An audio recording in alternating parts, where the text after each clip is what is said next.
Assalamualaikum warahmatullahi wabarakatuh. Saya Rian Kurniawan dengan NIM 3192421004 dari Pendidikan Sejarah Fakultas Ilmu Sosial Universitas Negeri Medan. Di sini dalam mata kuliah kewirausahaan saya akan menjelaskan mengenai perencanaan bisnis.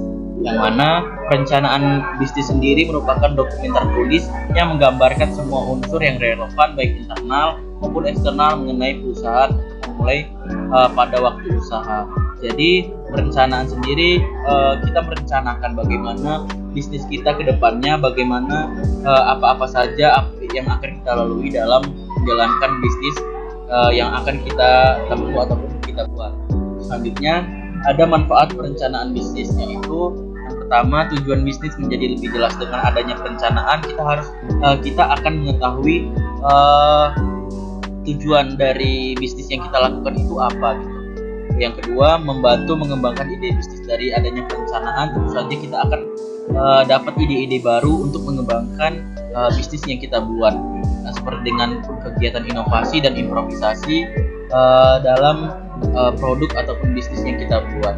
Yang ketiga, ada mencari sumber dana. Karena di perencanaan bisnis itu kita gambarkan berapa dana yang kita perlukan dan sebagainya, kita juga harus memikirkan bagaimana kita mencari dana untuk bisnis yang kita buat tersebut. Yang keempat, memprediksi masa depan. Nah, di perencanaan bisnis itu kita akan menggambarkan step by step ataupun planning setiap tahun ataupun bulannya. Jadi kita bisa mengetahui bagaimana masa depan dari bisnis yang kita buat. Dan yang kelima, membantu membuat keputusan. Tentunya dalam perencanaan kita akan berpikir bagaimana keputusan yang kita ambil, mana yang baik dan mana yang buruk, dan mana yang dapat kita terapkan dalam bisnis kita. Selanjutnya ada tipe-tipe perencanaan bisnis yang ada. Yang pertama, perencanaan terpusat, yang mana dalam perencanaan terpusat semua kegiatan sampai kepada tingkat yang paling rendah dikendalikan oleh pemerintah pusat. Jadi dia terpusat, terstruktur dari semuanya itu diatur oleh pusat. Yang kedua itu ada perencanaan indikatif, yang mana dalam perencanaan indikatif sendiri pemerintah bekerjasama dengan pihak swasta menyusun garis-garis besar proyeksi ekonomi dan perhatikan bahwa proyeksi ekonomi merupakan unsur yang paling penting suatu perencanaan perekonomian. Dan yang ketiga itu ada perencanaan pembangunan, yang mana perencanaan pembangunan biasanya mengandung unsur-unsur yang terdapat pada perencanaan terpusat dan perencanaan indikatif ataupun antisiklis. Dan ketiganya menghendaki kenaikan income dan kesempatan kerja dalam bisnis kita.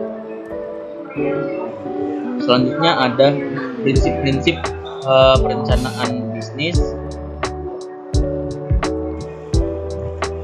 yang mana tadi pada prinsip perencanaan bisnis yang pertama ada fokus. Perencanaan usaha yang ingin kita buat harus berdasarkan visi, misi, serta tujuan yang jelas. Selanjutnya ada rasional dan faktual. Perencanaan usaha yang ingin kita buat harus dikumpulkan fakta-fakta, dibuat dengan pemikiran yang masuk akal serta realistik.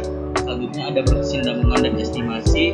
Rencana usaha yang ingin kita buat harus memikirkan tentang masa depan. Hal ini dikarenakan harus mempersiapkan tindakan yang perlu dilakukan untuk menghadapi yang terjadi di masa yang mendatang. Selanjutnya ada prepare dan fleksibel. Perencanaan usaha yang ingin kita buat menjadi pedoman dan dasar kita untuk tindakan yang akan dilaksanakan dalam lingkungan bisnis yang telah disesuaikan dengan yang akan kita hadapi nanti. Selanjutnya ada operasional. Perencanaan usaha yang ingin kita buat sebisa mungkin dibuat dengan cara sederhana dan serinci sehingga mudah dipahami dan dilaksanakan. Selanjutnya ada komponen dari perencanaan bisnis, yaitu ada deskripsi tentang bisnis yang akan kita tekuni. Jadi kita deskripsikan bagaimana usaha yang akan kita jalankan itu seperti apa, dan kita deskripsikan selanjutnya strategi marketing apa dan yang strategi marketing mana yang pas untuk kita gunakan dalam menjalankan bisnis. Selanjutnya kita harus memahami kompetitor atau pesaing kita. Jadi kita harus lebih unggul dari kompetitor untuk usaha kita itu lebih baik dibanding kompetitor lain. Selanjutnya ada rencana desain dan pengembangan produk, rencana operasional dan manajemen, dan biaya. Biaya merupakan hal yang penting karena tanpa adanya biaya usaha atau bisnis yang kita punya tidak akan berjalan. Dan yang terakhir itu membuat kesimpulan. Nah, bisnis plan itu bisa menggambarkan kesiapan calon entrepreneur yang terjun langsung dalam dunia bisnis. Seberapa dalam calon entrepreneur mengetahui bisnis yang sedang dirancang.